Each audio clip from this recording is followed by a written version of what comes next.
کہ اگر آپ کی عمر 40 سے 60 کے درمیان ہے تو ان باتوں پر آپ نے ضرور عمل کرنا ہے۔ سب سے پہلی بات اور ضروری بات وہ یہ ہے کہ نماز کبھی بھی نہ چھوڑیں، یہ آپ کے جیتنے کا ایک کارڈ ہے۔ دوسری اہم بات وہ یہ ہے کہ حرکت کرتے رہنا چاہیے، یعنی کوئی بھی ایکسرسائز، واک، کوئی بھی ورک آؤٹ کرنا ضروری ہے۔ تیسری ضروری بات وہ یہ ہے کہ گاڑی کا استعمال نہ کریں، کوشش کریں جتنا ہو سکے اپنے قریبی مقامات کی طرف پیدل جو ہے وہ سفر کریں۔ اگلی اہم بات وہ یہ ہے کہ کسی ایسی چیز کے لیے جسے آپ حاصل نہ کر سکیں اس کے لیے افسوس نہ کرتے رہیں، افسوس میں نہ ڈوبے رہیں۔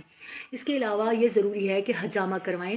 40 سال کے بعد آپ جتنا عرصہ بھی زندہ رہیں تو کوشش کریں کہ ہر سال جو ہے حجامہ کرواتے رہیں۔ ہمیشہ عاجزی اختیار کریں۔ دولت، مرتبہ، یہ سب غرور کے ساتھ زوال پذیر ہو جاتے ہیں۔ عاجزی آپ کو لوگوں کے قریب کرتی ہے اور اللہ کے ہاں آپ کا مقام جو ہے وہ بلند کرتی ہے۔ غصہ اور فکر چھوڑیں اور ایسے لوگوں سے جڑے رہیں جو کہ آپ کو پرسکون رکھیں گے۔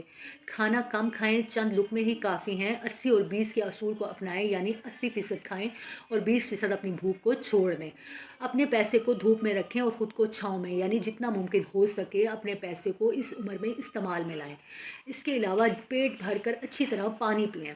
اگر آپ کے بال سفید ہو گئے ہیں تو اس کا یہ مطلب نہیں ہے کہ آپ کے لیے زندگی ختم ہو گئی ہے، بلکہ آپ کی زندگی کا ایک بہترین حصہ جو ہے اب شروع ہوا ہے۔